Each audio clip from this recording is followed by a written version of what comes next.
Okay, I'm going to get started as attendees are still filtering in. So, hello, folks. I am Marissa Rhodes. I'm an ACLS Emerging Voices postdoc fellow at Arizona State University's School of Historical, Philosophical, and Religious Studies. I've been working a lot with Journal of the Plague Year, and I organized this workshop series. So welcome everyone to the second workshop in our series hosted by Journal of the Plague Year, a COVID-19 archive. We call it JOTPY. So if we say JOTPY, we're talking about Journal of the Plague Year. Today, our esteemed panel will be discussing the next steps after collecting COVID-19 oral histories. And they all have something wonderful to offer. Some are associated with JOTPY and some have their own projects. But first, I wanted to introduce our archives to anyone who is as yet unfamiliar. JOTPY was established in March 2020 by ASU professors Catherine O'Donnell and Mark Thibault as a rapid response archive. We collect objects as well as metadata having to do with life during the COVID-19 pandemic from the public. So we also have several dozen partners performing collection and curation activities for the archive all over the world.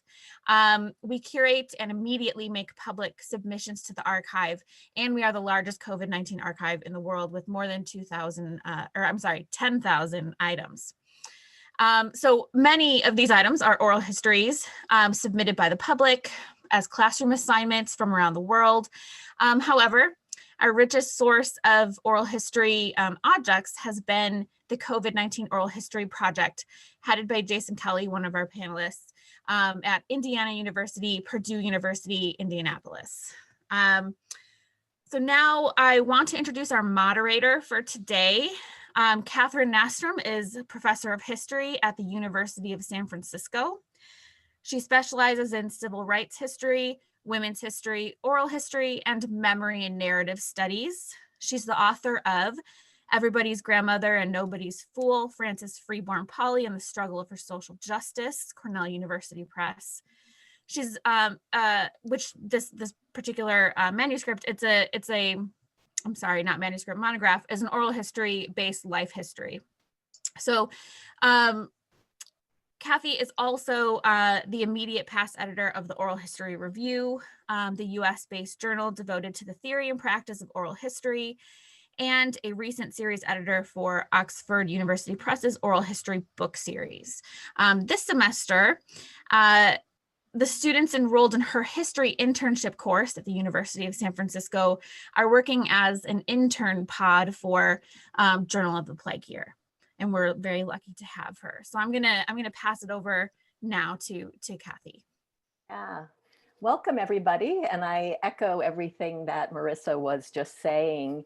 And by way of sort of further introducing the business that we're about today, I want to say that we scheduled this webinar to follow the Oral History Association's annual meeting 2 weeks ago, which had a number of COVID-19 sessions. And one of them featured the work of some of our presenters today who contributed essays to the Oral History Review's recent issue, which has a special section on COVID-19 oral history.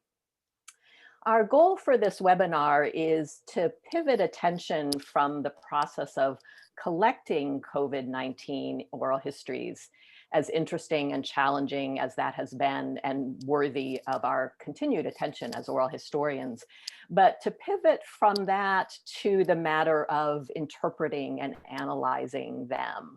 So sort of the end product and what are we seeing and what are we thinking about them. So here's what we asked today's panelists to be thinking about. What questions are you asking of your or your project's COVID-19 interviews? What content is coming forward as most salient? Or what is their, what I kind of like to say, what is their aboutness? What is the aboutness of these interviews? How has the methodology of doing oral history in pandemic times and with pandemic methods shaped what was recorded in COVID-19 interviews? And then also, what theoretical frameworks seem valuable for illuminating COVID-19 interviews? At this point, we are hardly looking for definitive answers from the panelists to these questions. In fact, I told them that they could emphasize any question they were most interested in. They could avoid any question that they didn't feel like they had anything to say about. So we really are not about a definitive business today. In fact, really quite the opposite. We're looking to capture early thoughts, musings and questions, points of confusion and interrogation. Just in short, where are we now? It's a fluid moment that we'd like to explore or begin exploring today. So let me just say a little bit about the order of things today. Each panelist will make opening remarks, and then we'll give them a chance to respond to each other if they so choose. And during this opening time, the Q&A function will be open to you, the attendees of the webinar, to begin to load in your questions. And we ask that you indicate whether your question is for one panelist in particular or for all of them. And then we will begin to work through as many of your questions as possible. The chat function won't be available during the opening presentations, but we'll turn it on during the Q&A portion. And Marissa, do you want to say anything else about the chat function? No, feel free to, I guess, the only thing is feel free to, save your question for the end when the chat function is on. If you're more comfortable putting your question in the chat, the panelists can actually answer via the chat or video audio. It's kind of up to you, but we also would love to start kind of seeing and sorting your questions as the panelists are speaking. So feel free to just drop them in the Q&A as well. Great, thanks, Marissa. I also want to let you know that Stephen Sloan, director of Baylor University's Oral History Institute, who was originally scheduled to speak on the panel today, was unfortunately unable to join us. And we're still waiting for Denise Milstein to come in, but we are expecting her at some point. Okay, so let me begin. I'm going to introduce each speaker in turn so that anybody who comes and goes from the webinar will know where we are at any particular point. So our first presenter is Jason M. Kelly. He's the director of the Arts and Humanities Institute at Indiana University, Purdue University, Indianapolis. Also professor of history in their School of Liberal Arts. And he holds affiliate positions in African Studies and American Studies. He is the author of The Society of Dilettanti, Archaeology and Identity in the British Enlightenment, as well as lead editor of Rivers of the Anthropocene and also an Anthropocene primer. Jason directs the COVID-19 Oral History Project, as Marissa mentioned, a partner project of Journal of the Plague Year. His other oral history work includes Voices from the Waterways, a multi-year project that documents the history of people's relationship to their environments. Jason's essay in the most recent issue of the Oral History Review is titled The COVID-19 Oral History Project, Preliminary Notes from the Field. So Jason, you're up next. Thanks so much. And thanks everybody for joining us this afternoon. Today, I want to talk a little bit about what the COVID-19 Oral History Project is very quickly at the front of my short presentation, and then talk about a couple of ways that we're thinking about interpreting and analyzing the work that we have collected and are continuing to collect. So COVID-19 Oral History Project was created back in March. And it was set up as a rapid response oral history project that was focused on capturing the lived experience of COVID-19. And within weeks of us founding the project, and it actually emerged out of a digital public history course that I was teaching in the spring. But within weeks of the beginnings of the COVID-19 Oral History Project, we teamed up with JOTPY. And the idea was that COVID-19 oral history would help coordinate the collection of COVID-19 related oral histories, as well as help curate the JOTPY archive of oral histories. And I'll talk a little bit about what that looks like in just a moment. The The project, as far as oral history goes, this is COVID-19 oral history and JOTPY, generally collect oral histories in 3 categories. In the first category, we collect professional oral histories. These are oral histories, traditional oral histories, long-form oral histories done by professionals in the field of oral history or ethnography who do this as of their career work.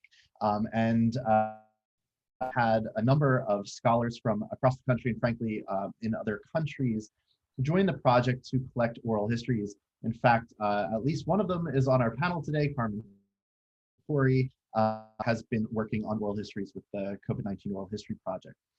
The second group of folks who are participating in the oral history projects are students who are being trained in different classrooms across the country. And then the third group are what we're generally referring to as citizen historians. These are folks who might already have some kind of oral history training, but don't do it professionally, but want to participate in the project. And then those individuals who might be interested in narrating their story, but not necessarily in in a kind of a formal oral history mode, but rather kind of recording their own self-narration. Now, the COVID-19 Oral History Project, JOTPY, rolled this opportunity out almost within a week or two of deciding that we were going to pursue this project. And so in order to make that happen, we were offering in-person orientations and training sessions through last spring over the summer, and we continue to do that on occasion. But what we've also developed is an online module. And this is a training module that teachers can adopt in their classrooms, or it's a module that researchers or citizen historians who are involved in the project can work on as they are pursuing their oral histories. So the online module covers things like ethics, IRB, informed consent, HIPAA, which is important. I'm sure we're going to talk about that a little bit today. And then transcription and processing for the project as well. So the online module is actually a really great resource for those folks who are interested in getting involved in the project, because it pretty much answers most of the initial set of questions that folks have. Now, this panel today is, of course, about the challenge of moving from collecting to interpreting and analyzing COVID-19 oral histories. And this has been a question that's come up in our research team. We're based in Indianapolis fairly regularly over the last several months. We've been thinking about what is the endpoint of a COVID-19 oral history project? When is, you can't have a project run forever, but at the same time, this is still an unfolding historical moment. And so we've been working from the premise that both COVID-19 and the effects of COVID-19 are effectively going to be with us for quite some time, at least a decade. And by the, I'll talk a little bit more about that in just a moment. So as we've been moving forward with the projects for the last 9 months or so, we've been working from the premise that right now, let's collect people's experiences, their narratives, even as they're unfolding, with the expectation that this is going to be a long-term project and there's going to be a longitudinal component to the project. So we can return to individuals and continue to ask them if they would participate in the oral project in future months and years. But as we're looking at our data that we've been collecting, we're doing 2 things. One, we're trying to identify emergent themes in the oral histories. And that's primarily identifying emergent themes in the oral histories that the Indianapolis team is doing, because of course, there's emergent themes that are taking place in other cities around the country as well who are participating in the project. And secondly, what we're trying to do is identifying silences or absences in the archive. So those are kind of 2 things that we have in our mind. And as we're thinking about those, then what we're trying to do then is to focus on developing out that core data set with our research group. So if there's a silence or there's a theme emerging, we want to pursue that in detail. And then what we do once we're collecting our data then what we're doing collaborative open coding using a program called In Vivo. So this is all done kind of in a team relationship, and graduate students and faculty are working together on developing these things. And in May, we actually hope to have one of our first research outputs from this process, which is actually going to be a digital exhibition that looks at the intersection of COVID-19 and Black Lives Matter and protests that have been taking place in Indianapolis over the last 9 months or so. So I have another minute or two, Kathy, is that correct? You're on mute, sorry. Yeah, Jason, feel free to use several more if that's what is helpful to you. Okay, I'm going to move through this very quickly.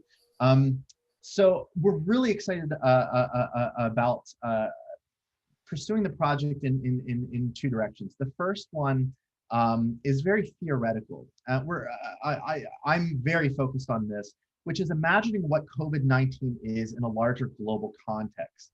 How are people conceptualizing the pandemic? How are scientists conceptualizing the pandemic? How is the press conceptualizing the pandemic? And how does that translate to how people on the ground are translating, interpreting, and narrating the pandemic?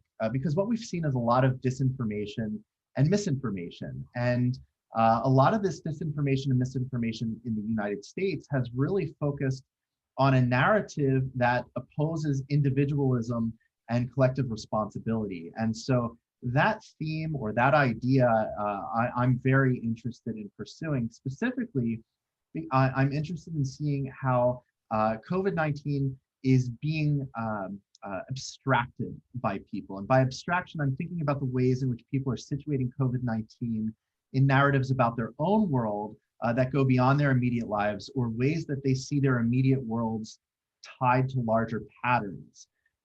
So I think this is potentially going to provide some insights into the way that people abstract about other pressing problems, such as climate change. And I'm really interested, in fact, in seeing COVID-19, what we might think of as an Anthropocene disease. This is a disease that is the product of our current environmental moment. It both has biogeophysical components to it and sociocultural components to it. And if that's something we want to talk about later, I'm happy to talk about that in a little bit more detail. And then secondly, I've already mentioned the second project that we're pursuing, which is looking at the intersection of COVID-19, Black Lives Matter, and protest movements here in Indianapolis. And two of the graduate students who work at the IUPUI Arts and Humanities Institute have been very active in working on this project for the last several months as part of their research work. And so I can talk about that a little bit more as well. But the reason we're pursuing this is that we had a question when we started around summertime or so, thinking about what we were going to do with the work that we were collecting. And the question was, if we're doing a journal of the plague year, what constitutes the world? Is it, or the year, is the year just about the pandemic itself? Or is the journal of the plague year, is the plague year also about all of the other things that are happening in the world beyond simply the immediate effects of the pandemic? And so this particular research project is focused on looking at those intersections of COVID-19, Black Lives Matter, and protest movements, looking at Indianapolis as both a unique place, but also a microcosm of larger patterns that are taking place in the national and global context. So with that, I'll end because I know we have a lot to talk about. Fabulous. Thank you so much, Jason. Our next presenter is Carmen Cordic-Curry, an assistant professor of Latin American history at Southern Connecticut University, specializing in modern Central America. As a pioneer in the field of Costa Rican immigration studies, in 2019, she published The Saints of Progress, A History of Coffee, Migration, and Costa Rican National Identity, for which she conducted over 100 oral histories in both Costa Rica and the United States. This spring and early summer, she conducted 15 oral histories remotely of Costa Rica and of Costa Ricans as a researcher for a journal of the plague year, with the goal of helping to bring to light the voices and experiences of Central Americans during the pandemic. Carmen? Sorry, I just need to unmute myself. Thank you so much, Catherine, for introducing me. So I just want to mention that I am working, I guess I would say, under Jason Kelly's umbrella. And I see myself as really helping bring in some of the global elements that is beyond the US with my oral histories. And right now, I'm really at the beginning part of trying to work with what I have. And I think really important, my next really important step is to transcribe these interviews. And because my interviews are in Spanish, I'll just say that the technology that transcribes interviews doesn't quite work. So right now I was just able to get some funds from my university. And so I'm working with people in Costa Rica to actually transcribe my interviews. So that's the next really important step. So I would say if anybody is working with interviews that are not in English, I think that can be a limiting factor, trying to figure out how to transcribe them, because obviously that's very time consuming. And I'll just say a little bit about what it is that I'm hoping to focus on in terms of the analysis of my interviews, and just to give you a little bit of background into Costa Rica, which is obviously in Central America. What makes Costa Rica a little bit special or unique within the Isthmus is that it has socialized healthcare. And so when we're looking at a pandemic, that means a very different set of realities in Costa Rica than you might see in a place like Panama next door, or even Nicaragua to the north. And so one of the things that I'm particularly interested in exploring in my interviews is, and actually I should say this is also what my other research is on, but in a slightly different context, is the way that Costa Ricans understand the state in relationship, in this case, to the pandemic. And so when I think about the interviews, and obviously I will say this, it's really hard, in my opinion, having done a lot of oral histories, to analyze interviews before they're transcribed. It's much easier once they're transcribed and in written form to begin pulling out threads. So I say that having not been able to look at transcriptions of my interviews. But one thing that really stood out in my interviews was the way that each interviewee made comparisons to Nicaragua, and talked about how in Nicaragua, the government was denying the pandemic, denying its spread. And I mean, it was pretty tragic. Additionally, a lot of Nicaraguans immigrate to Costa Rica as agricultural workers, and many live there. And so there was also this sort of fear of Nicaraguans as a source of the spread. And since then, I have to say, unfortunately, xenophobia has kind of been on the rise, which is one of the things that I want to return to in hopefully my next set of interviews. The other thing, though, that came out a lot was people feeling really grateful for their Minister of Health in particular, who was doing daily news briefings. Now it's every other day at the lunch hour, doing these daily or every other day briefings. And I think that really brought a sense of calm. So that's something I really want to explore. And I also want to see how people are feeling now that the pandemic has gotten much worse.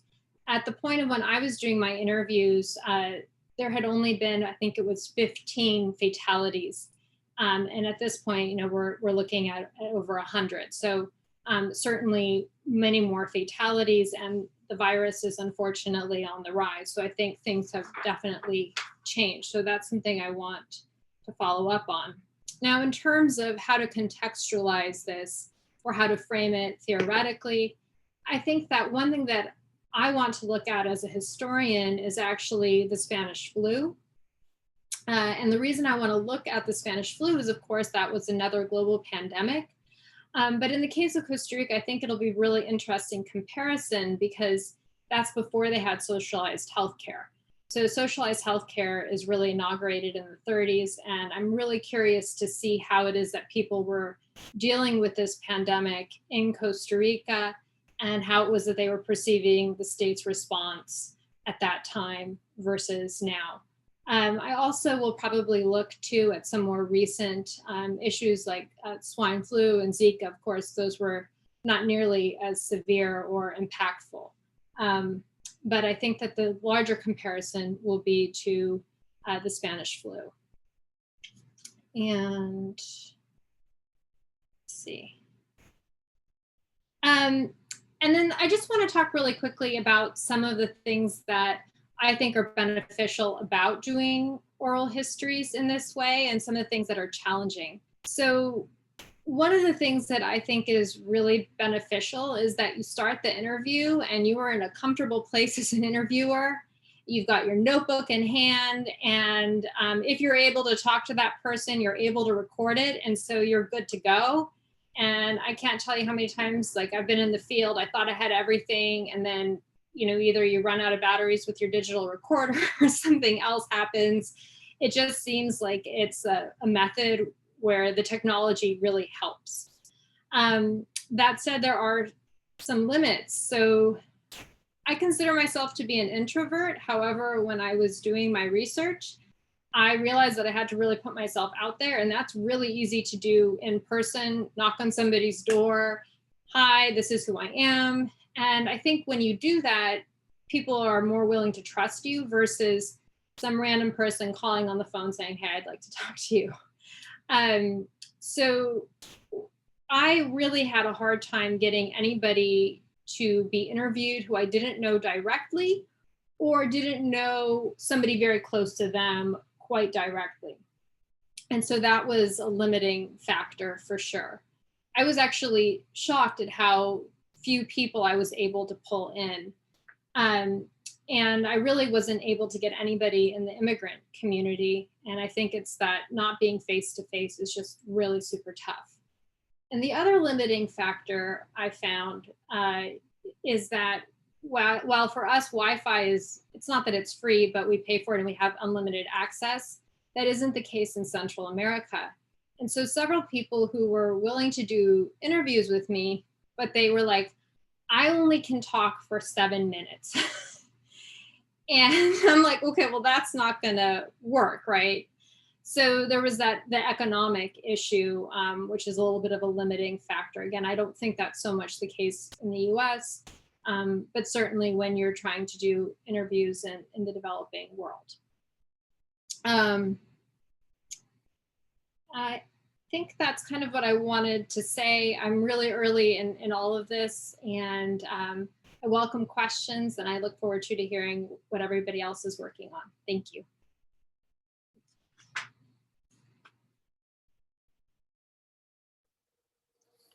Thank you so much, Carmen, and also Jason. And I link those two in the transition I'm making here because they are both researchers who've been quite closely tied to a journal of the plague year. But when we were planning this oral history webinar, we wanted to reach out to other folks who have not been so much in the Journal of the Plague Year orbit. And I will also say that in planning this, Marissa did such a great job of sort of putting the call out into the wider oral history community that some of the presenters on our panel today actually reached out to the Journal of the Plague Year and wanted to participate in that. So that has been a wonderful aspect of putting this webinar together. So our next two speakers are actually coming from the same place and are going to be sort of tandem speakers, but I'll introduce them both. Maggie Rivas Rodriguez is a professor of journalism and new media at the University of Texas at Austin. She founded the Voces Oral History Project, formerly the US Latino and Latina World War II Oral History Project, in 1999, which has videotaped interviews with over 1,300 men and women throughout the country. Currently, she is working on Voces of a Pandemic, a partnership with 12 institutional partners that are interviewing Latinas and Latinos in the US about their experiences with COVID-19. She worked as a journalist for more than 17 years at major news media outlets, the Dallas Morning News, UPI, the Boston Globe, before earning her PhD in journalism and joining the Academy. She's going to be co-presenting today with Jackie Padota, a doctoral student in the Department of Educational Leadership and Policy at the University of Texas at Austin. Jackie brings to her doctoral studies a wealth of experience in diverse educational settings, from K through 12 instruction to nonprofit management. As a daughter of Cuban immigrants, Jackie's research interests broadly focus on equity and access for Latino, Latina, Latinx students. She is especially interested in university counter spaces, such as campus culture identity centers, that use pedagogy to support Latino, Latina, Latinx students at predominantly white institutions. She uses an interdisciplinary approach to conducting research, whereby she incorporates participatory research methodologies when working with immigrant communities to empower and uplift their voices and experiences. So Maggie and Jackie, on to you. Thank you. Thank you very much. Thanks for having us. And I'd like to talk a little bit about what you do when you have a large number of interviews. So to back up a little bit, Jason talked about they started in March. We starting to put our materials online in March. That was when we first were becoming aware of how serious the pandemic was.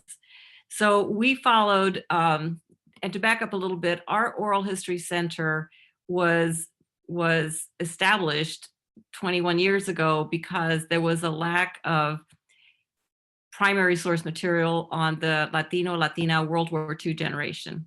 And so we continue, all of our work is centered around the Latina, Latino community. And we've since looked at lots of different topics within that. But a few years ago, we started something called Voices of Ellipses.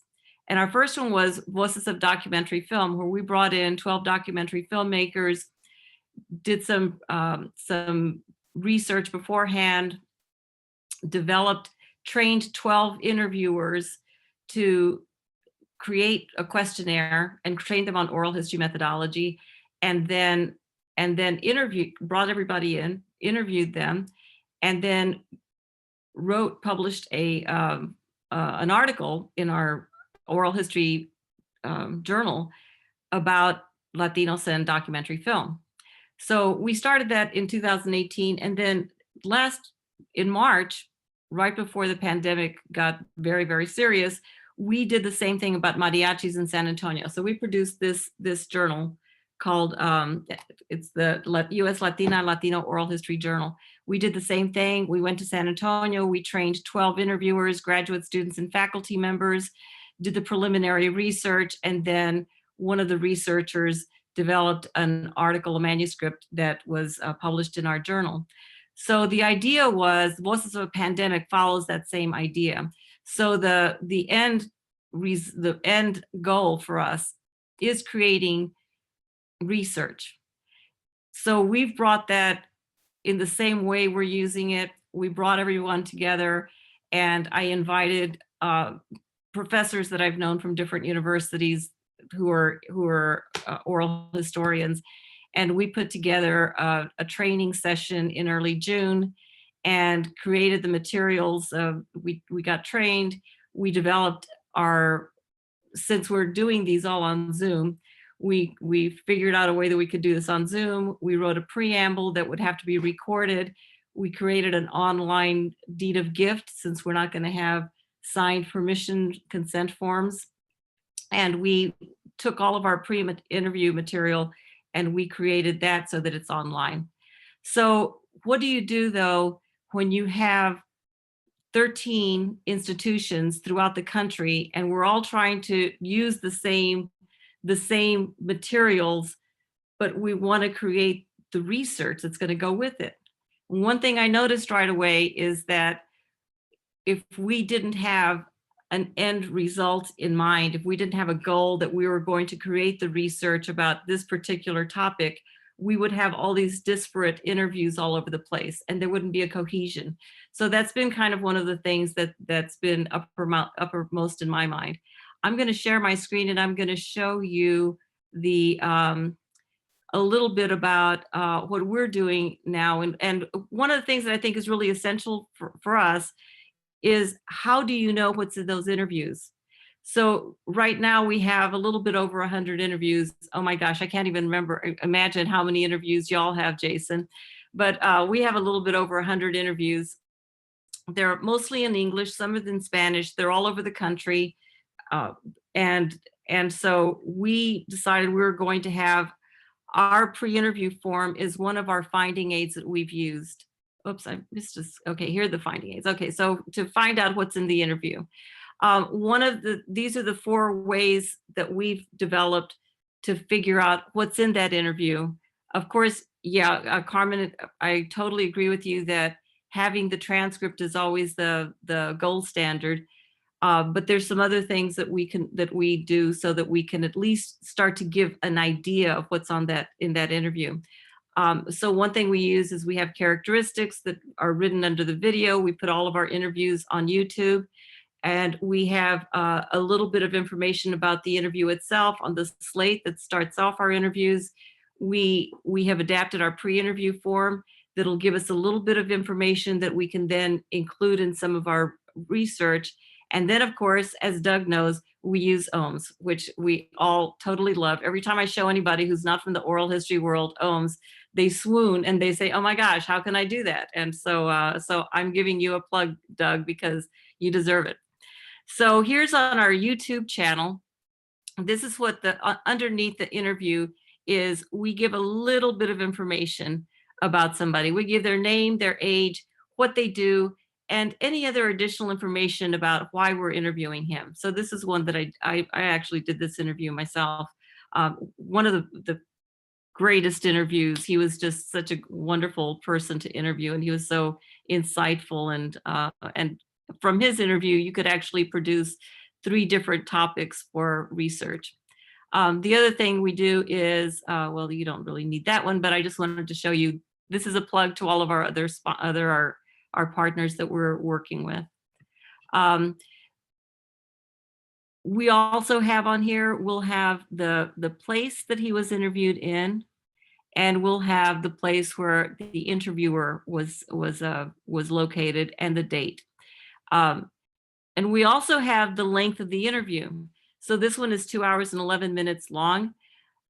I don't know about you all, but when I see an interview that's only 14 minutes long, I'm assuming that there's not going to be a whole lot of material there that I'm going to be able to use by itself in research.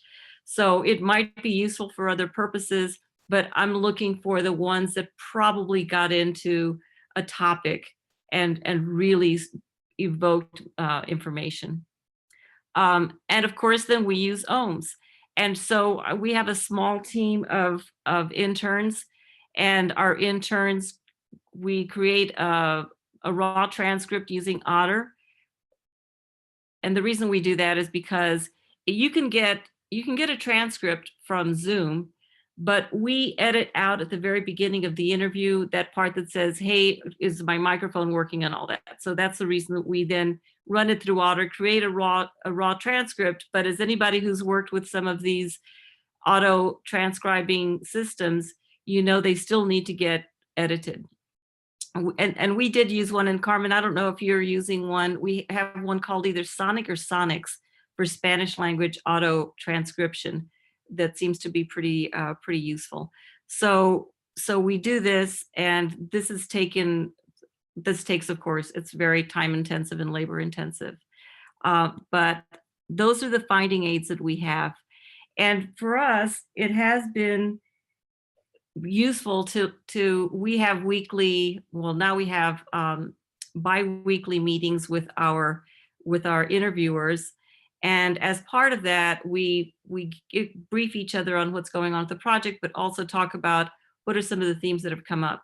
And we have a small research team that we meet with on the same day, the first and the third Fridays of the month, where we go through and they have a schedule that they're all adhering to. And Jackie is one of those, and she's one of our star researchers who's been working on this. But they go through and they look at they have a schedule that they're adhering to, so that we can finish these up this semester and then hopefully get them into the next issue of our journal. And I just want to say a couple of things. Some of the themes that we have come up with have been activism. We've interviewed several Afro-Latino, Latina interview subjects, and they talk about that world that they inhabit, where they're Latino, they're African, they're also Afro-Latino, and what that means to them. But we have a lot of other Latinos that have been very involved in the Black Lives Matters protests, and that's been a huge one. More recently, we have many interviews that are involved in election politics right now. And the big overall theme has just been disruption, right? For everybody, it's been disruption. Things that you used to do one way, you're no longer doing, you're adapting, you're figuring out how to make things work. And that continues to be a big one. And to speak to Carmen's point about how difficult it is to find people to interview, we have run through the same thing, and we have found that the trust element, doing these Zoom interviews, has just been so crucial. So we have reached out and tried to work with nonprofits and get their trust so that they can lead us to people. But I've got to tell you, it has been very time consuming, and I think that's probably what I've spent most of my time on, is just cultivating those sources so that then they can feel that we're not going to be exploitive, and that we want to make sure that their voices are heard. So I will turn it over to Jackie. Thanks, Maggie. And I just want to say thanks to Maggie for inviting me and for having me a part of the project. I think, kind of in reflecting on current events, I think the work that Voces does is so important. I think it's clear, given recent events, that the Latinx experience in history is not understood in the United States. And so I am just really thankful to be contributing to such a great center. So my role, so I've kind of been a part of it since the beginning. I am a newer doctoral student at UT, but I've also been involved with oral history work before at my previous institution, where I did analyze oral histories of a culture center at my previous institution. And so the focus of my interviews, while I did interviews across different professions, kind of with my own professional network, my focus on interviews were to really understand how COVID-19 has shaped the Latinx student experience in higher education, and how students' relationship with their culture has supported the ways in which they've navigated this pandemic. And so, I think many of us are tied to institutions, so we understand just the impact, both short-term and long-term, that COVID is going to have within higher education, and knowing that this pandemic has disproportionately impacted communities of color, right? That then transitions to the way that Latinx students are impacted. And so I have done about 23 interviews with students, undergraduate students, graduate students, Latinx staff and faculty as well. And I think the reason to kind of lump them into this is important because many Latinx students kind of cling to Latinx faculty, especially if they are at a predominantly white institution. And I know most of our interviews have been at predominantly white institutions. So I think that and even some of the things that have emerged, like Maggie said, I go back and forth because I can easily write 5 papers with all the oral histories that I have in higher education. So, but yeah, a lot has emerged, even just thinking about the way that Latinx staff and faculty have navigated this at their institutions. But the questions, yeah, those are the questions that I've asked, and I've really appreciated the way in which Voces has approached this, in that we do have a protocol, but it is very unstructured, right? So you have kind of these areas that you're encouraged to ask about, whether it's education or daily life or health or family or organizations that they're involved with. But really, it provides me kind of as an interviewer a lot of opportunity to kind of just go with what the participant is saying, and really focusing on their story and highlighting what they want to talk about. But yeah, I think it's been difficult, kind of echoing what other folks have been saying, difficult But I think particularly so with disenfranchised communities, it's been difficult to gain trust and build relationships. And one of the things that kind of has emerged with some of my oral histories is, a lot of Latinx folks are kind of missing that physical connection. And that's really how we build relationships, right, in community with each other. And so that's just kind of another layer when you're interviewing someone from that community, like that is already a barrier. Even if I know that person, right, that physical connection is not there. And so that's something that, obviously has been challenging. And then I think also, and I know this is already kind of talked about in the literature as it relates to oral history, but even now I feel like things are just a lot more heightened with COVID. Just the idea that these interviews are public, and they're public in YouTube, and sometimes, especially staff and faculty, they, I have conversations with them obviously beforehand, because many of them I know personally. We talk about, what they feel comfortable talking about, and just making it known that this is public, because many institutions, unfortunately have been pretty negligent, when it comes to certain things and certain protections. And I interviewed somebody that was a part of their faculty union, and just hearing, all the things that they were bargaining for, it just is very apparent kind of the way in which neoliberalism has shaped higher education. But I'm going off on a tangent. But I think that coding, so I'm in this process now. Jason, I know you talked about In Vivo. In Vivo is a program that I'm used to using.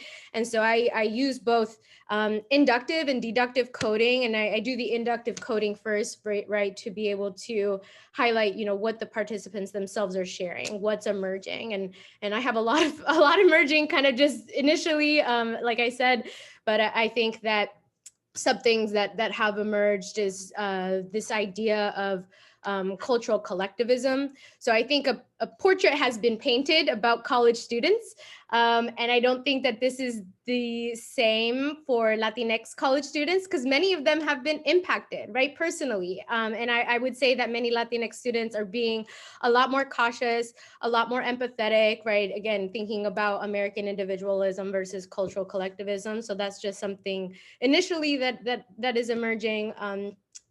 As what has already been shared as well, this idea of social justice and activism, and using this time to really mobilize. I think we've seen in the interviews a lot of solidarity between the Black and Brown community. Not only did the murder of George Floyd occurred, but the murder of Vanessa Guillen occurred. And we had some interviews talk about that as well, and the overlap between the communities that have shown up for each other. And that's really powerful, because I feel a lot of the times these communities are intentionally kind of pitted against each other, right? When you think about like scarcity mindsets and whatnot. And so I think that that's just something that is really apparent. And I think every single oral history interview that I have talks about activism or social justice in some type of way. And so I think that's really powerful. And I think that and I know one of the questions that was asked as well was like frameworks kind of used. So with my deductive coding, something for me that is important with my entire work is approaching things from a very asset-based mindset, especially like for my own community that I'm a part of. And so just the idea of community cultural wealth, that's a framework that I use often. It's likely the framework that I will use in my deductive coding to really just bring to light a greater appreciation of the Latinx experience, specifically within higher education. Thank you so much, Maggie and Jackie both, and especially for playing off each other's ideas beautifully that way. So appreciate that. So our next presenter is Denise Milstein, a sociologist at Columbia University, whose work develops a relational, historically grounded perspective at the intersection of art and politics and culture and the environment. Her most recent work addresses environmental sustainability through interdisciplinary collaboration and participatory action. She is most interested in how the structural limitations of political and environmental crises give rise to innovation, cultural shifts, and social change, which just makes for, I think, a research methodology that is so suited to the moment that we are in now. She directs the standalone MA program in sociology at Columbia University and is co-director of the NYC COVID-19 Oral History, Narrative, and Memory Archive. She also edits Dispatches from the Field, a series dedicated to publishing collections of ethnographic data fresh from the field, which is another position from which she's ideally suited to speak with us today. So please take it from there, Denise. Thank you so much, Catherine. And thank you also to Marissa and Rachel for organizing this conversation. I've been listening to everyone and really learning from experiences. So I would like to have a conversation, but I am going to present something. So I'm going to share my screen with you. And I hope that you can see it. Yes. Okay, great. So let me just give you an overview of our project. But before I do that, I want to thank my collaborators and colleagues, in particular Ryan Hagen, who developed a lot of the content that I'm going to present to you today. We really are a group of directors who come from very different disciplines: oral historians, sociologists, and anthropologists. And for our project, we have an amazing team of interviewers who come from all different neighborhoods and walks of life in New York City. So I wanted to put their names up there so everyone could see who they are. Just very quickly about our project. Our goal when we designed it in early March was to produce a public archive documenting the experience of the pandemic in New York City. And we wanted to memorialize and understand the crisis, but we also wanted to generate knowledge that would in some way help future pandemics. Our design is longitudinal and mixed methods, and we're basically interviewing a group of 200, actually more than 200 New Yorkers right now, 3 times each over the course of 12 months. And then in addition to that, we're doing a diary study with about 500 participants who are writing chronicles about their experiences. And then finally, there's a quantitative data component to this, which is a survey that we're administering to 1,000 participants in the project. We started interviewing at the beginning of April. We luckily got support from the National Science Foundation. And as I said, we're interviewing each participant 3 times over the course of 12 months. And our groups or our samples are stratified by the level of direct exposure to contagion and to response. So we're talking to people who have been quarantined, we're talking to essential and frontline workers, but we're also talking to decision makers and public officials. So I'm going to talk about the analysis that we've done with the interviews that we carried out in the first phase of the project, which lasted until July of this year. In which we've completed right now. And we approached these interviews, and there were 90 of them that I'll explain to you why 90, even though we're interviewing actually 200 people. Started with the question, how does the COVID crisis manifest itself in people's lives? A very basic question, but we were building on the awareness that people were experiencing emotional distress all over the country, and in particular in New York City. And we wanted to understand the social and relational forces driving this trauma. So we approached the analysis first through an inductive stage in which we were reading through transcripts and taking notes. We analyzed the interviews of 90 participants conducted between April 1st and May 31st. And we designated this as the first chapter of the pandemic, because in our interviews, actually during the second phase of our project, we discovered that for many of our participants, the murder of George Floyd marked a shift into a new chapter of the pandemic. And so we decided that this was a distinct period in the perspective of our participants. After reading the initial transcripts, we came up with an initial theory, and actually it was Ryan Hagen who connected what we were observing to an old theory of Anthony Giddens about ontological security. So what is ontological security? It's the confidence that most human beings have in the continuity of their self-identity and in the constancy of the surrounding social and material environments of action. A sense of the reliability of persons and things. So it seemed to us that what we were observing was a crisis of ontological security. And in looking at Giddens' definition, we realized that there were three dimensions that we could explore. One was identity, a second one was social and material relationships, and a third one was temporality. So we set out looking at the transcripts to identify these three categories: identity, socio-material relations, and temporality. And this was more than anything a deductive approach because we already had the codes that we were looking for. Once we started finding sections of transcripts that talked about these three categories, we realized that we needed to give each category an attribute. And we decided that we wanted to track stable manifestations of identity and unstable manifestations of identity, and also socio-material relations, and also temporality.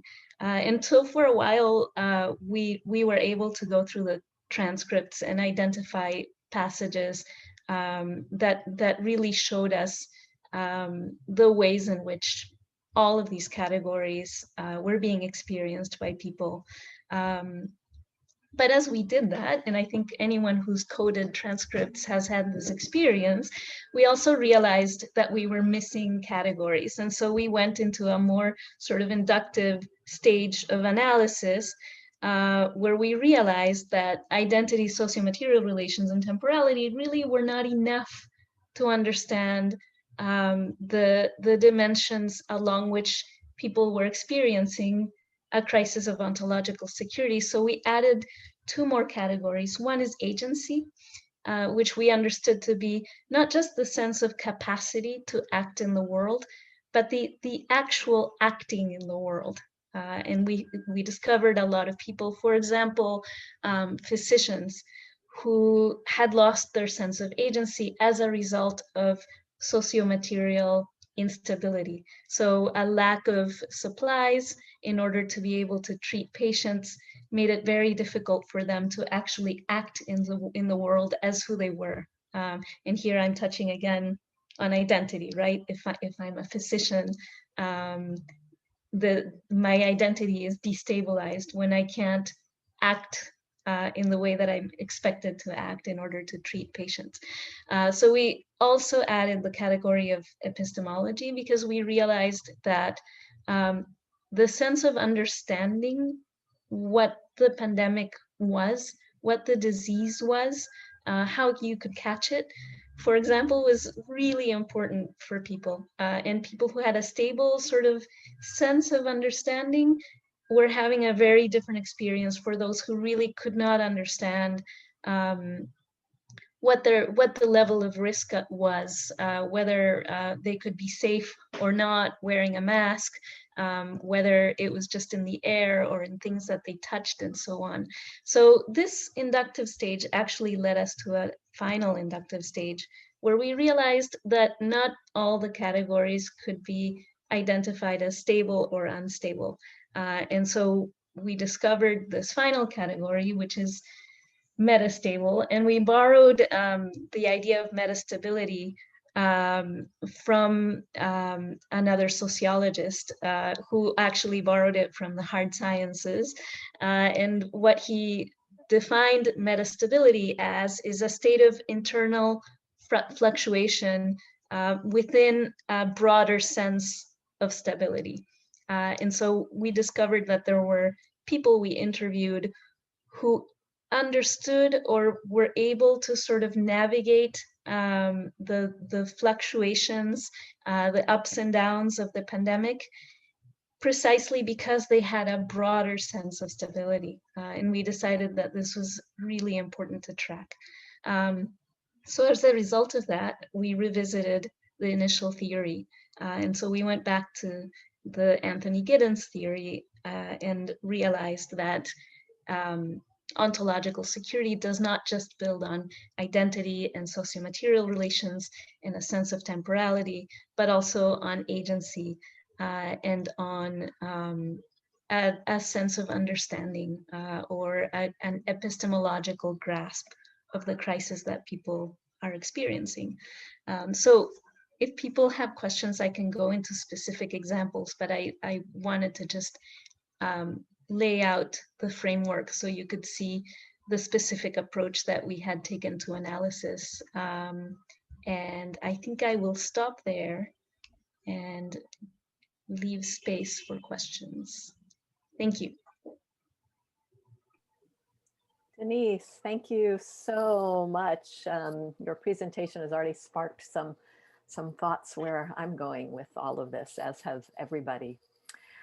So we've got one more presenter who is Doug Boyd, and he is, or I should say, the other arc that we kind of wanted to bring in here. So we began with two researchers closely tied to a Journal of the Plague Year. Then we went out to researchers working on specifically COVID-19 projects. And then we're finishing up with Doug Boyd speaking from the perspective of one of the major oral history centers in the United States about how that center has started to incorporate COVID interviewing into its work. But before we get to that, let me just introduce Doug. He's the director of the Louis B. Nunn Center for Oral History at the University of Kentucky Libraries. And Doug envisioned, designed, and implemented the open source and free oral history metadata synthesizer, also known as Synchronizer. Synchronizer, sorry. Synthesizer would be really cool. I must have known where you were going next with that. Synchronizer, oral history metadata synchronizer. Oh, I'm totally seeing different things now. Also known as OHMS, a digital tool that synchronizes text with audio and video online. And let me say that one of the questions that we've already got in the Q&A forum was to ask what OHMS is. So in a nutshell, that's it, a digital tool for synchronizing text with audio and video online. In 2019, Doug received a Fulbright Scholars Research Grant to collaborate with the National Library of Australia on innovative access to online oral history. Doug is the co-editor of Oral History and Digital Humanities, Voice, Access, and Engagement, and is author of Crawfish Bottom, Recovering a Lost Kentucky Community. In June 2020, the Nunn Center launched a national oral history project to document the experiences of Peace Corps volunteers who were evacuated because of COVID-19. Additionally, the Nunn Center is conducting several smaller and more localized COVID-19 related oral history projects, as well as documenting elements of the pandemic in many of the Nunn Center's current oral history initiatives. Thanks, Doug. Thank you for having me. I do appreciate this. This is an amazing group. I'm enjoying this very much. The Nunn Center has a collection of over 14,000 total interviews. We've been collecting since 1973. We have about close to 5,000 of those 14,000 that are online using the OHMS system. So they're either indexed or have synchronized transcripts or both. But the rest of the interviews are either restricted or are just interviews we haven't gotten to yet in terms of indexing or synchronizing the transcripts. So I do think one thing that's kind of interesting that since OHMS, since we started to use OHMS, our numbers that have grown significantly in terms of usage of our collections. And so I'd say we have about 10,000 to 12,000 average interviews that get used monthly. So 10,000 to 12,000 interviews are being accessed each month online, which is really exciting.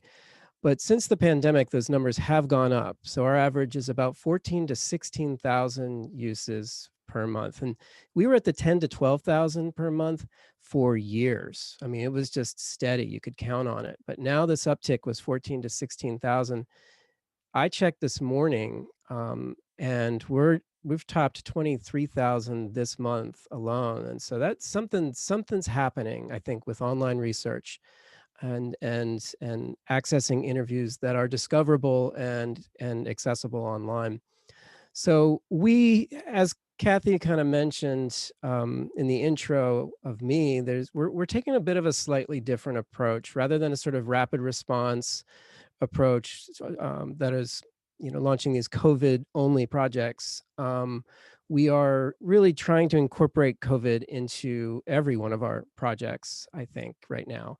It's an interesting time for so many reasons, but one thing I think that really differentiates this moment for us in the oral history world is this is something that actually is impacting everyone everywhere. like I mean, when we have sort of the 9/11 projects and Katrina projects and those kinds of sort of rapid response style projects where people were talking about it, it wasn't necessarily something that directly impacted every single person in the world, and this actually is something that does. So it's just an interesting observation that I've made about this impulse and in particular versus I think some of the past ones. And I think maybe that plays a little bit into our decision to really focus more on sort of specialize, I think, in terms of the COVID-related projects that we're doing. So we have an ongoing project that was just getting started. It's a new partnership with the Peace Corps, the Returned Peace Corps Volunteers group, and they were formerly partnered with somebody else, and they're going to start archiving interviews with us and conducting those. And it was just continuing a project that had been interviewing returned Peace Corps volunteers about their experience in the Peace Corps. It's pretty straightforward. But in our maybe our second meeting, it became abundantly clear when somebody dropped the little factoid that 7,000 Peace Corps volunteers were completely evacuated in this moment and brought home, that maybe we should start there. So we did, and in June started interviewing returned Peace Corps volunteers, specifically who were evacuated from their service. I would say in general, overall, across all of our projects, we have conducted probably 600, or I think 520 interviews since March 12th. So we're still interviewing a great deal. I'd say 217 of those, I counted this morning, were actually had specific COVID-19 related entities. So they were either part of this evacuated Peace Corps project, which conducted about 55 interviews thus far, or it was part of some of our other initiatives that really were going already, but decided to incorporate COVID-related entities to the interview content. So before I get into those projects, I will say we did transform our workflow a great deal. We've started to do these remote interviews. We primarily use a platform right now called Their Story, but that's a video conferencing style platform.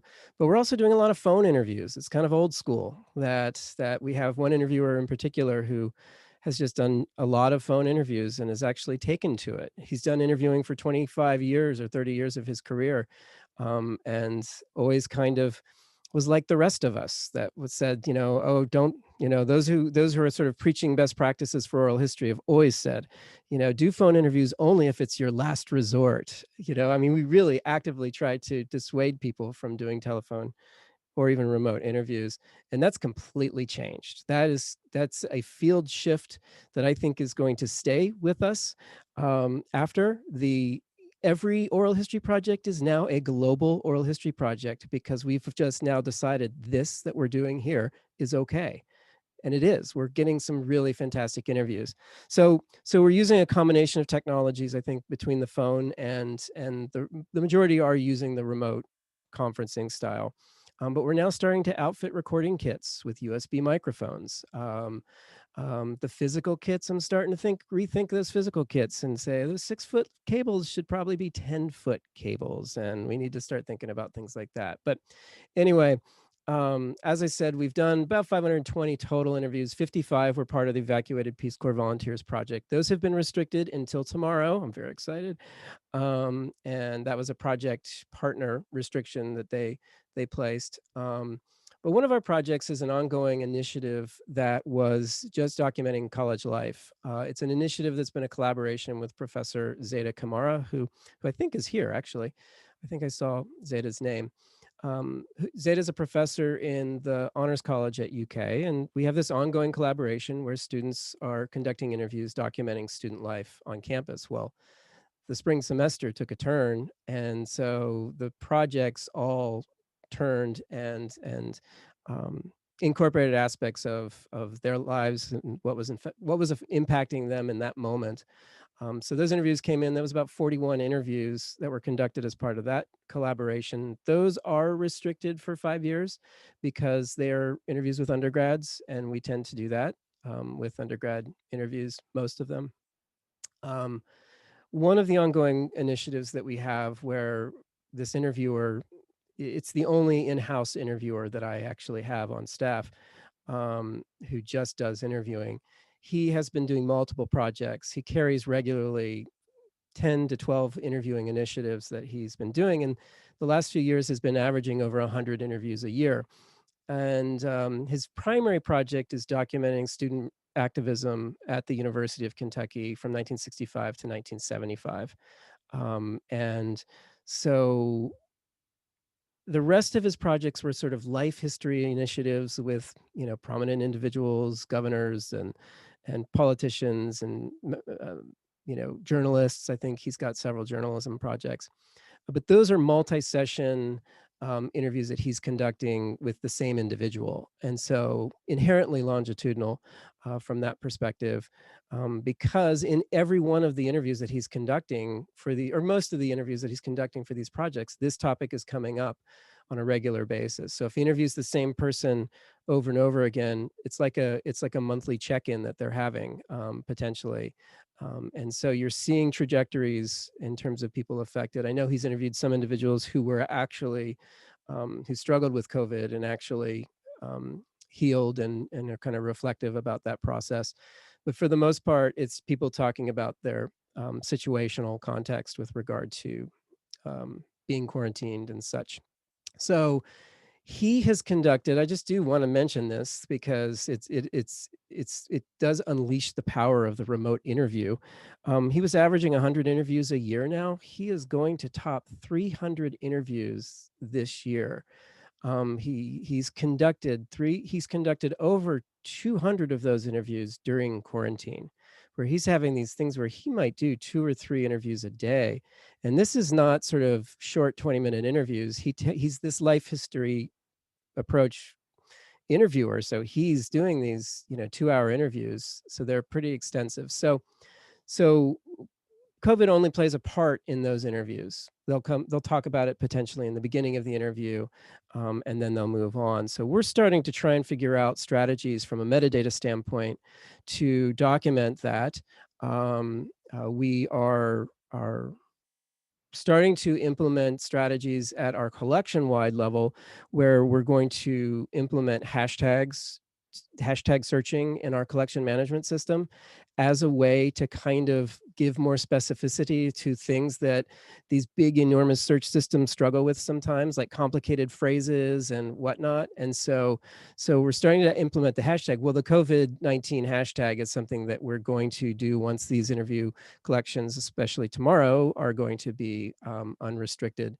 And so we have seen an uptick of reference requests from people who are requesting access to interviews that are not online, that are related to COVID. As soon as we started putting interviews up there with that keyword, we're starting to see requests come in for those interviews. So it's interesting. There is a research interest in accessing these interviews now.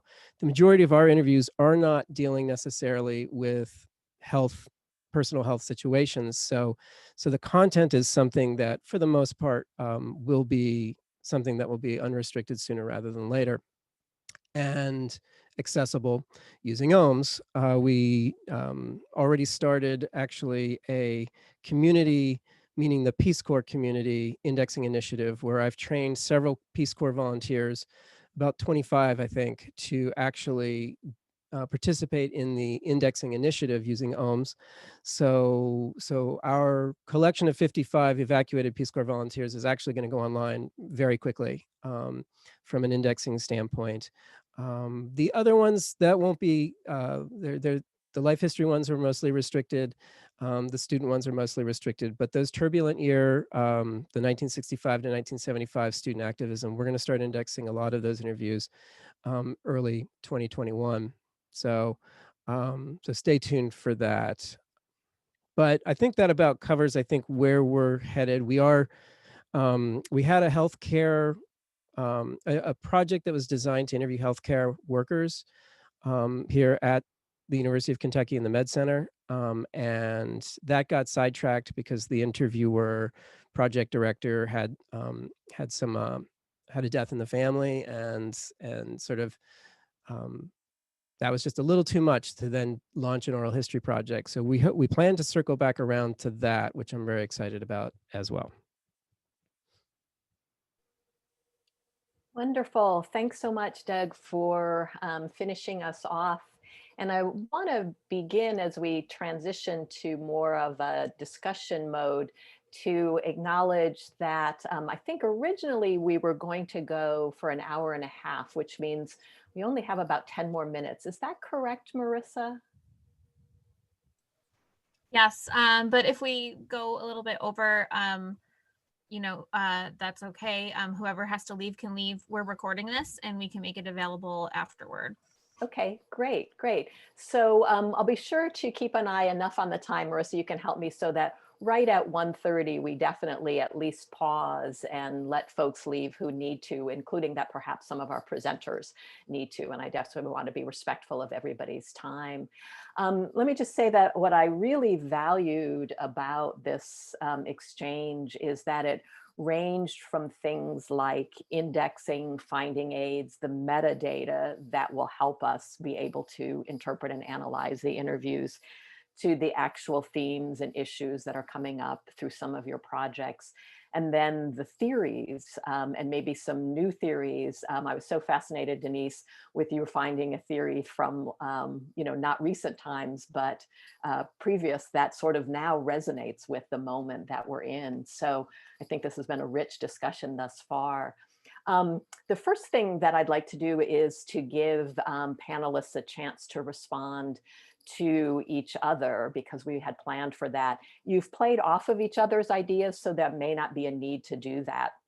And also partly because we do want to get to the questions as soon as we can, and folks may be writing them in chat or in the Q&A right now.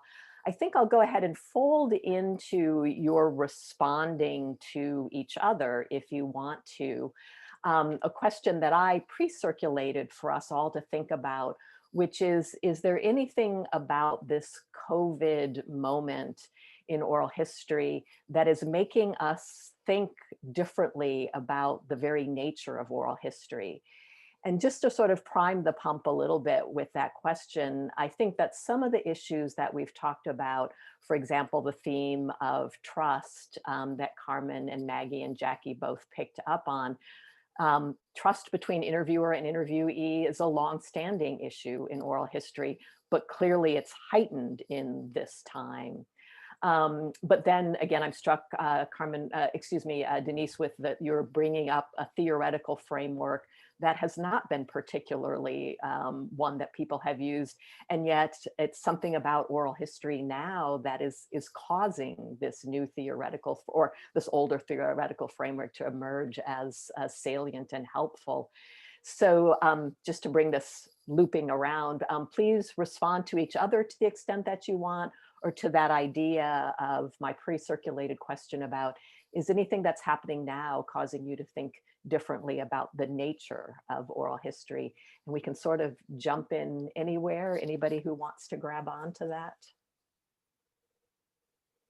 Can I chime in, since I just finished off? And I will say one of the things that has risen to the top for me is a fear, and that's a fear that's not necessarily COVID related, but I think it's related to the technology, this remote interviewing thing that we're doing.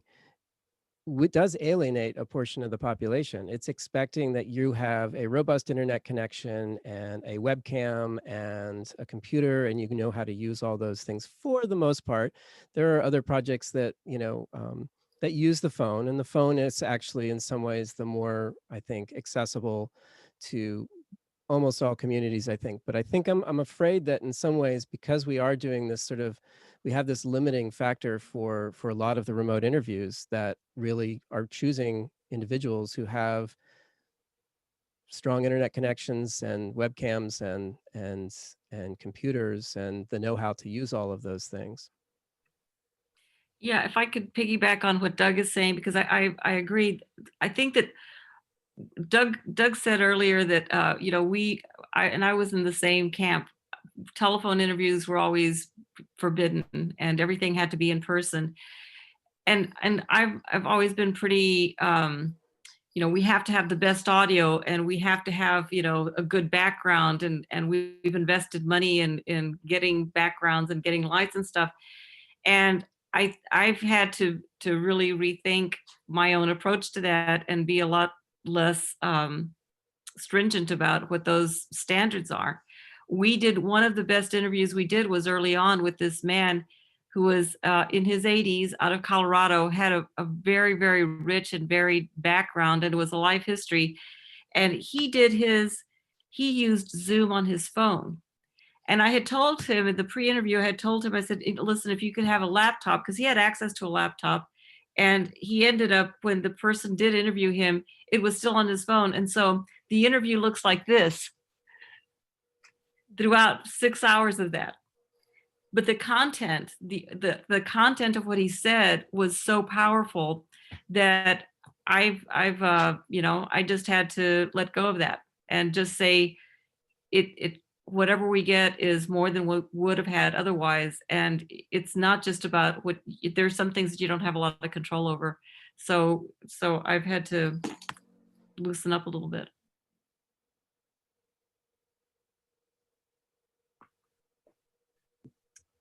Maybe I'll pick up on that really briefly, just to say that I absolutely agree that the technology limits access to a lot of people, and we've really struggled to reach some populations in New York City.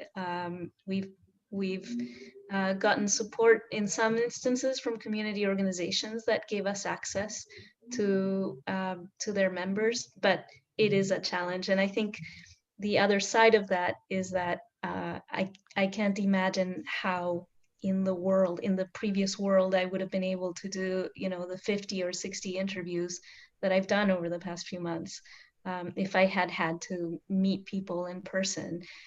So there's something to be said for the ease of access in some cases. So yeah, the other thing I would say is that during the lockdown in New York City, for us interviewers, the fact that we could talk to people whom we'd never met before, and also for people who were actually quarantined, who were only interacting with their family members or people very close to them, there was something incredibly liberating about, opening the Zoom screen and being able to talk to a stranger.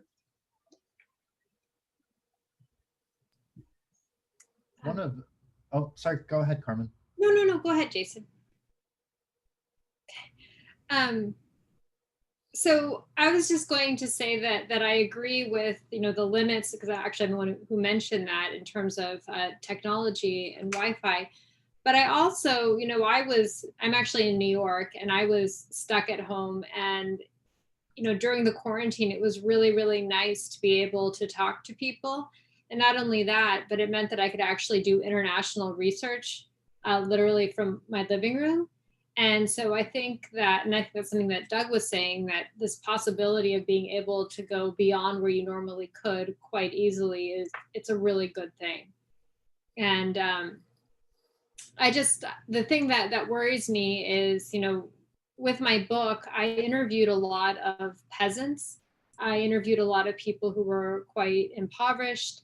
And with these oral interviews, almost everybody I interviewed was a urban professional with steady access to internet, and wasn't worried about talking on the phone for over an hour.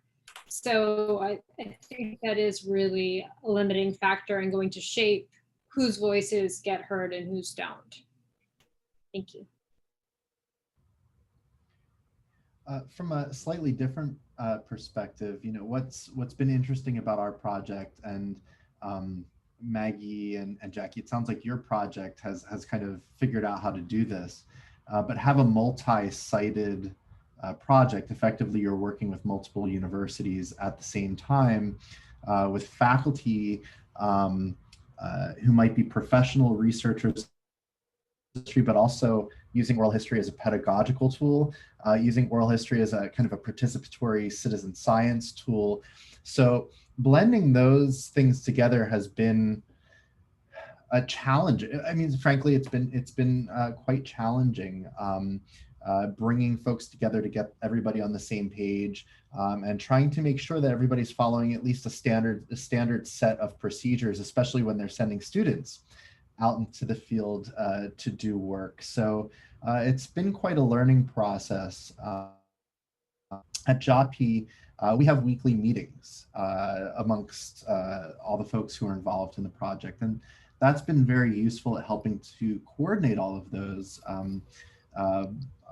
Marissa, Kathy, Carmen, you can verify this. That being said, you have things emerge constantly in a rapid response project that sometimes force you to rethink the very premises that you're working from. And that's been a real learning experience. I'm sure we will get to HIPAA in a second, but that has been a bit of, not a learning experience necessarily, but when you're working with multiple universities, they have different IRB processes and expectations. And, my university takes a very kind of, looks at oral history kind of as a, unless you're analyzing the data that you have, doing oral history is, of course, not considered to be generalizable research, is the language, of course, that Health and Human Services uses.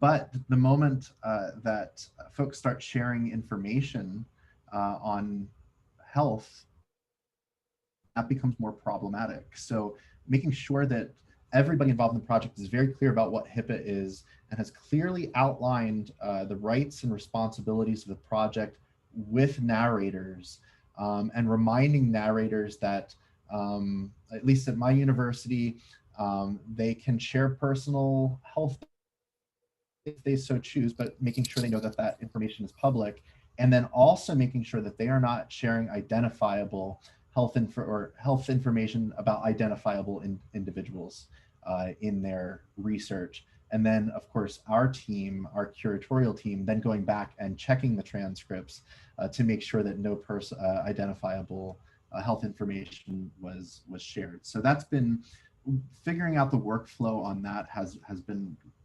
complicated, but an important item to deal with.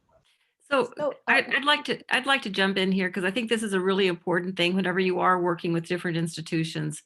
How we got around it was that we developed an MOU, a memorandum of understanding, that all the different institutions have to sign off on. So what we do is they have to use their own deeds of gift.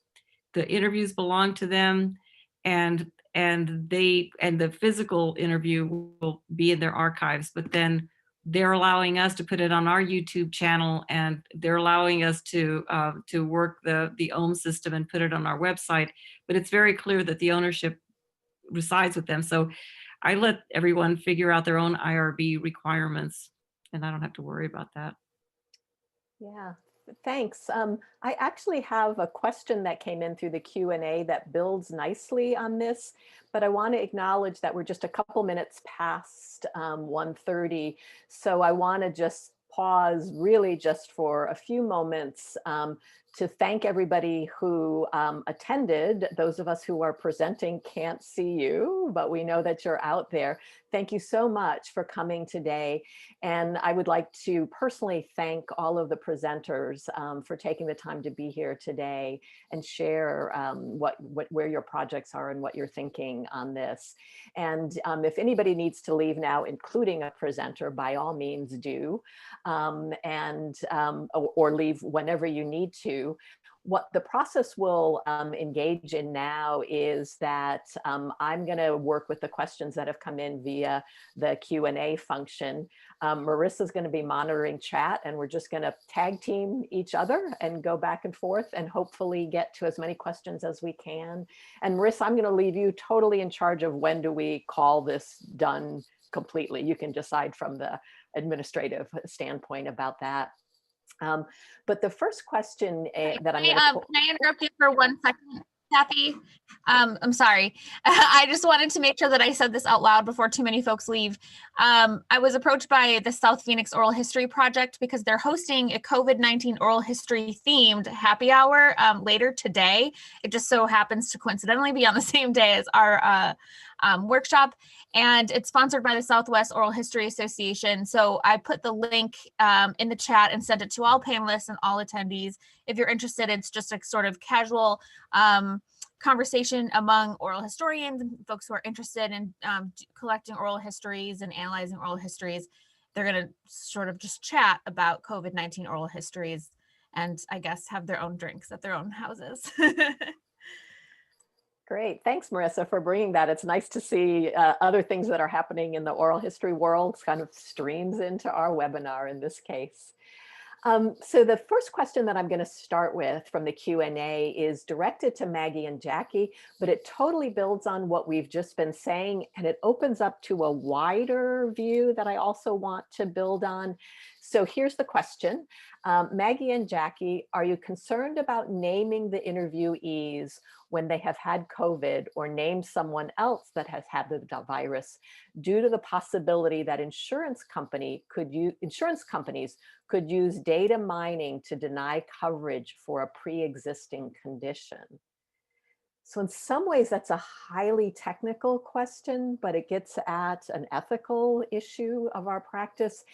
But also what I like folded in there is this idea of data mining, because one of the creative ways going forward that all of us as the field of oral historians might be able to deal with the immense number of COVID interviews that are being done is through these data mining practices that have us not so much be overwhelmed by the data, but get assistance with it. I also know that this is something that Jason knows at least something about. So Jason, you might want to weigh in first, but maybe we'll start with the question as asked to Maggie and Jackie, if you want to answer or give your views on it. Oh, Maggie, you'll need to unmute. We just now started looking into that. It had not been something that we had been concerned about over the summer. And just in the last couple of weeks, it became something that, the question was raised. So we have interviewed people that had COVID, and we have interviewed people whose family members died of COVID.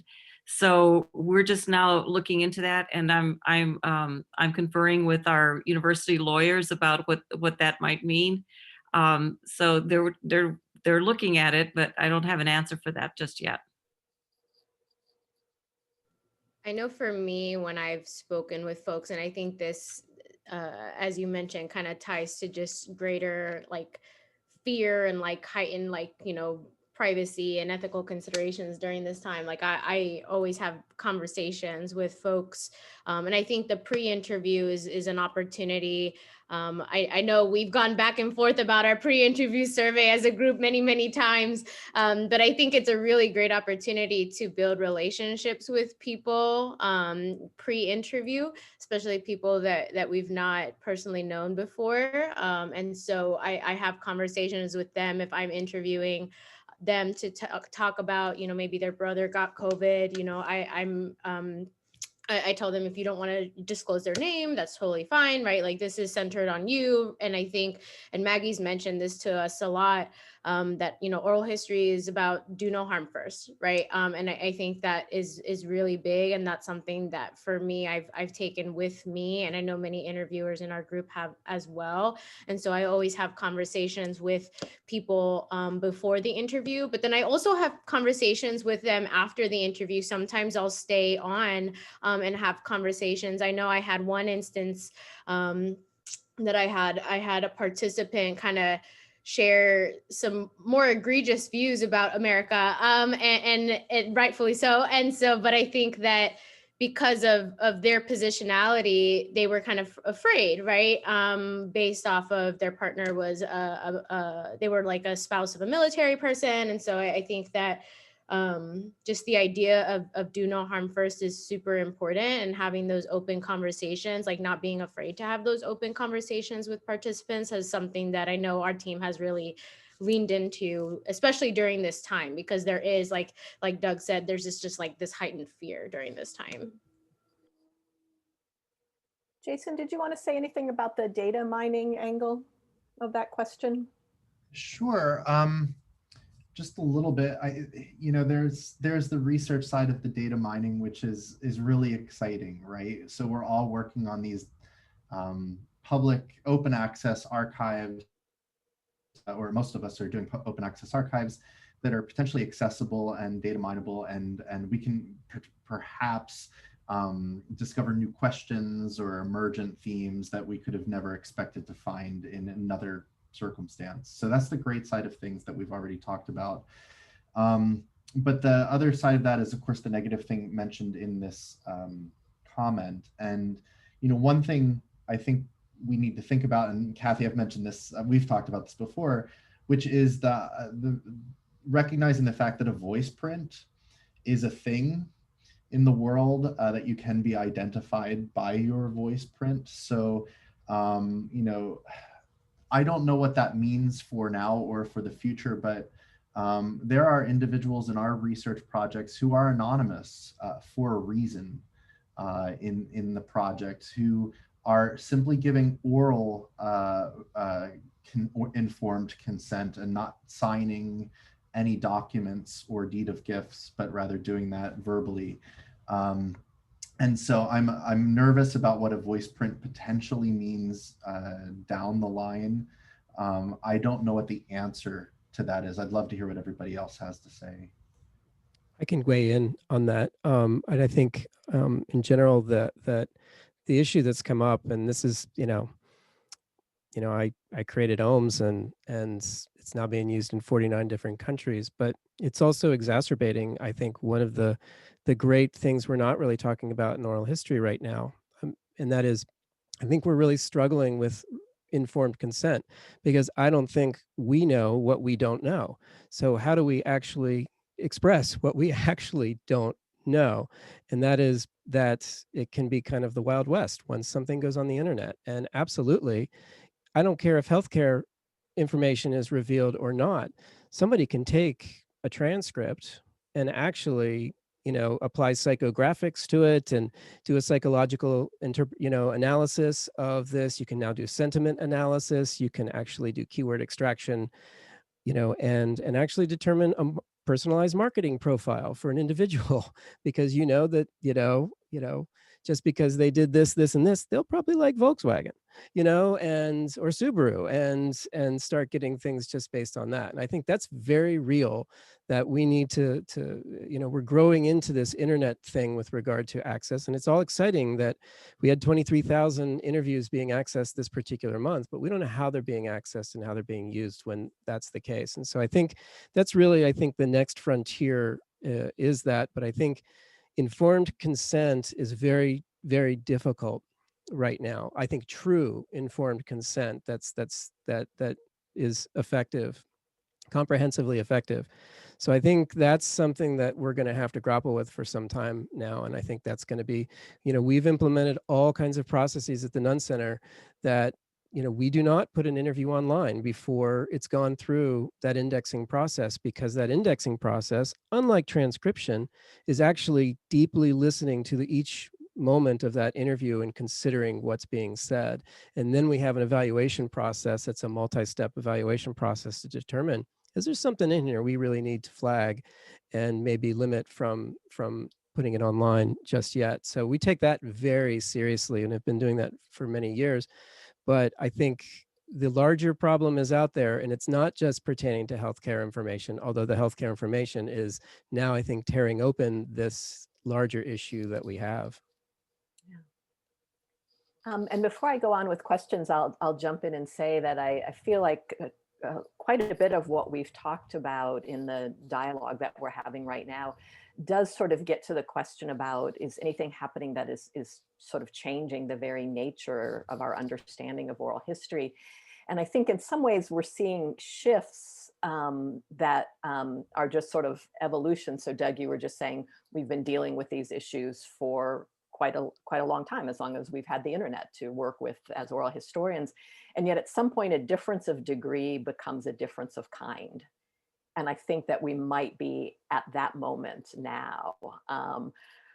Speaking also as a historian, not just an oral historian, we won't know this until we look back on it from sometime in the future, right? But it feels to me like there's something happening that's not just a difference of degree, but it's starting to accrue to being a difference of kind.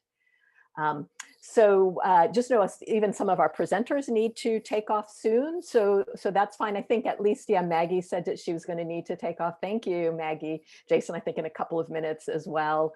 I'm going to go with the next set of questions, but then I'm going to always remind Marissa that at any point when you just want to say, we're done for the day, that'll be your call. So we had a couple of questions come in for you, Carmen, that I'm going to give them both together and then you can respond. Carmen, will you consider doing any comparisons with Australia? Here in Victoria, we have universal healthcare and have had daily briefings and updates. So that's one point of comparison. Then somebody else asked another kind of comparative question for you, Carmen. Have you comparative interviews to draw on for your Spanish flu comparison? And if so, when were they taken? Could you reflect on the possible long time lag between that pandemic and the interview process versus no time lag with COVID comparison? So thank you for the questions. And I'll begin with the Spanish flu and saying, I really wish that there were oral histories that I could refer to, but actually what I'm going to be looking at is going to be newspapers, also probably some health journals that were produced within Costa Rica, magazines, just really regular historical sources. So unfortunately, I don't have those voices to compare these two, which of course would make an ideal research project. As far as Australia, I haven't really thought about that. I will say as a Latin Americanist, I get a little insecure about jumping continents. I think if I were to do something comparative, it would likely be more with Central America. So possibly looking at how it is that the pandemic is playing out in neighboring Nicaragua. Actually, I know that there are some oral histories taking place right now in Nicaragua, so those might be a better comparison, although obviously they don't have socialized healthcare, but that might highlight how that shifts the way people are perceiving the government. But I do appreciate the thought of a comparative study for sure.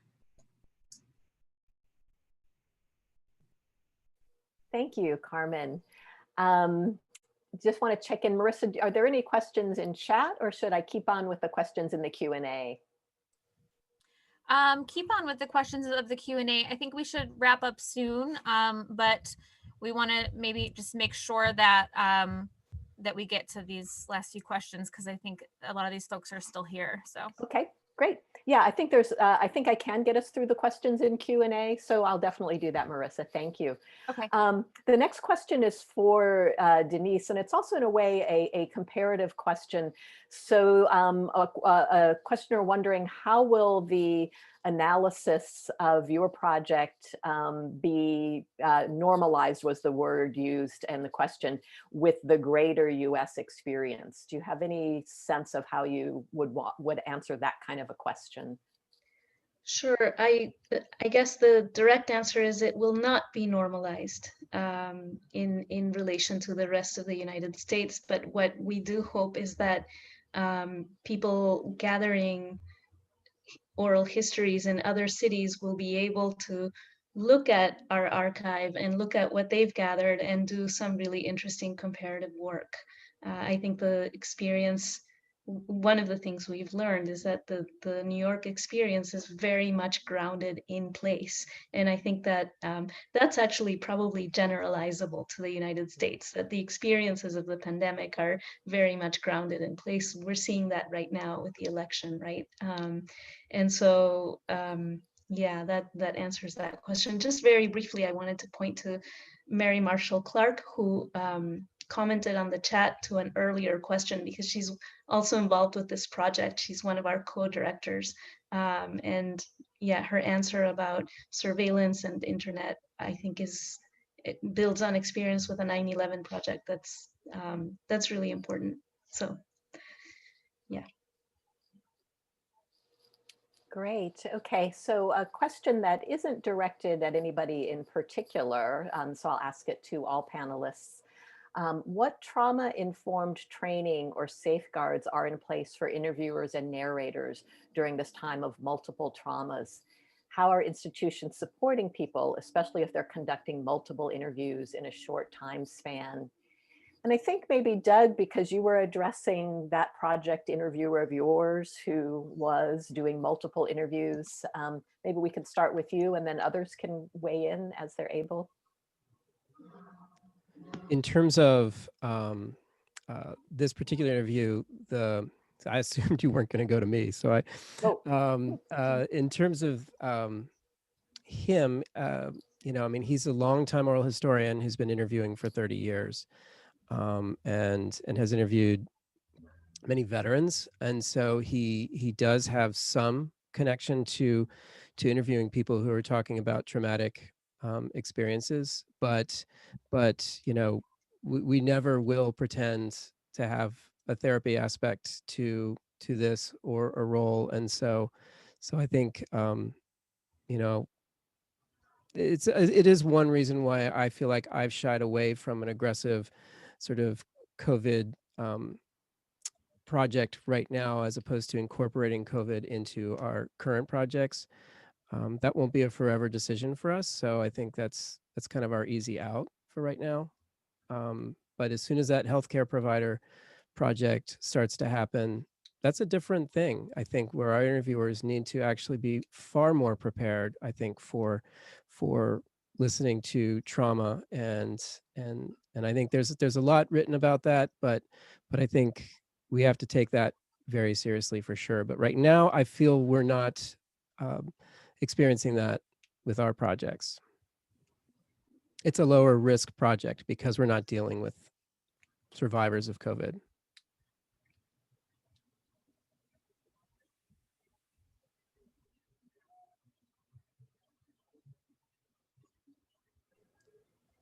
I can chime in because we have done some interviews with healthcare providers and other essential workers. And I think Maggie has been really great. I know she had to leave to go to a meeting, but Maggie has been really great about having our weekly. So when we first started, we had weekly meetings on Fridays, but now since the semester has started and many of our institutional partners are also faculty, right? It's now every other week, but Maggie was very good about having those initial weekly meetings be very intentional and checking in with everyone, checking in with all interviewers involved. But also, and I know, and she failed to mention this, but I think this is really important and unique about our project is Maggie invited people to come and speak to our meetings. And so we had experts come that are experts, none of us are trained therapists or mental health providers or we don't work with farm alliances that organized for farm workers. And so we had people come and talk about mental health, like experts within the Latinx community. We had people talk about what was happening with meat packers in Nebraska, if we were going to be doing interviews with meat packers, which I know she's very interested in and passionate about. And I think that has really helped. But then I also know that is more work, right? Like involved in kind of trying to build those connections and build those coalitions. So I know that has been something that has been helpful for us to keep in mind. But I know all of us have been very intentional in saying, like we ourselves are not, therapists, right? Like we're not mental health providers, but here are additional resources. I know I did one specific interview, but it was also different because it was with somebody that I knew quite closely. And so I felt comfortable kind of having conversation afterwards to ensure that they were seeking attention either through telehealth or whatever. But yeah, I mean, I think the weekly meetings were helpful, and then inviting people to speak to your group, if you are going to have those intentional meetings, was really helpful for us.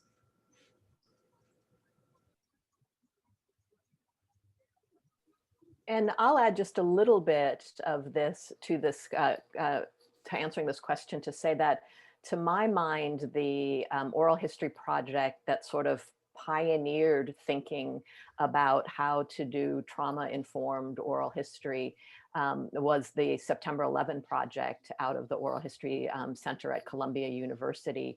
So for the person who asked that question, I think that reaching out to that program, or simply a lot of their information is available online, you'd be able to get a lot of resources for that. So we've got one more question, which I think we can use to close out what we're doing. It's actually a question that was directed at Jason, who had to leave just a few moments ago, but Marissa actually handled it by answering that person directly. So I think that Marissa, maybe you can sort of report out that question and that answer, and then use it as a transition to closing down the webinar. Thanks. Sure thing. So the question is from Tim Montez, and it says, Jason, has attorney-client privilege come up in your oral history collection projects, in addition to matters regarding HIPAA and institutional review boards? And so I'm sorry that Jason had to leave, but I'm currently in charge of the curatorial crews who are basically curating the oral histories that Jason and his teams have submitted to JOTPY, to the archive. And privacy is currently one of our biggest concerns, and not so much in terms of legal liability or anything like that, more what is our ethical responsibility to the folks who give us oral histories regarding their health and privacy and things like that. But I do have to say that attorney-client privilege is not one that we've come across yet. There's still 100 oral histories or so that have not been uploaded and curated. So I can't say that it won't be one of our many privacy issues, but currently health privacy and privacy for minors under 18 have been the two biggest issues we've had to deal with oral histories in JOTPY. So I think that answers that question. And I think we should probably let folks go. We've gone on kind of long enough, and I've really, really enjoyed this. Thanks so much to the panelists. I really appreciate you coming and talking about this, especially when it's the next steps are something that you haven't even hammered out yet. It must have been sort of daunting for us to ask you to come and talk about these things. But I think I learned so much, and I really appreciate it. And thank you to all of the attendees who took your time. This session's been recorded, so we will make that available to folks who had to leave partway through or anything like that. But yeah, thank you. Successful workshop. I really appreciate it. Everybody enjoy the rest of your days. Thank you.